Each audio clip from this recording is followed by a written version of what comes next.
அனைவருக்கும் வணக்கம். இன்னைக்கு நான் உங்களுக்கு ஒரு அழகான கதை சொல்ல போறேன். யமதர்மராஜன் ஒரு குருவியை வச்ச கண்ணு வாங்காம பார்த்துக்கிட்டே இருந்தாராம். அடடா, இந்த குருவிக்கு கேடு காலம் வந்துருச்சே அப்படின்னு உணர்ந்த கருட பகவான் உடனடியாக அந்த குருவியை தூக்கிக்கிட்டு பல்லாயிரம் மைல்களுக்கு அப்பால் இருந்த ஒரு மர பொந்தில் பாதுகாப்பாக வச்சாராம். அந்த பொந்தில் வசிச்சிட்டு இருந்த ஒரு பாம்பு கண்ணிமிக்கிற நேரத்துக்குள்ள அந்த குருவியை விழுங்கிடுச்சான். இந்த குருவியை காப்பாற்ற நினச்சி இந்த குருவிக்கு நம்மளே யமனா மாறிட்டோமே அப்படின்னு வருத்தப்பட்டுச்சான் கருட பகவான்.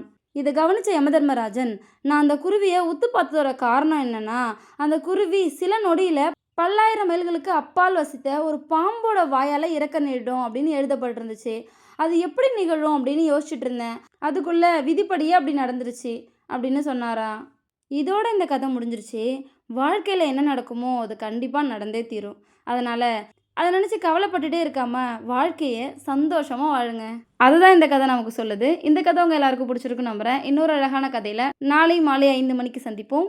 நன்றி.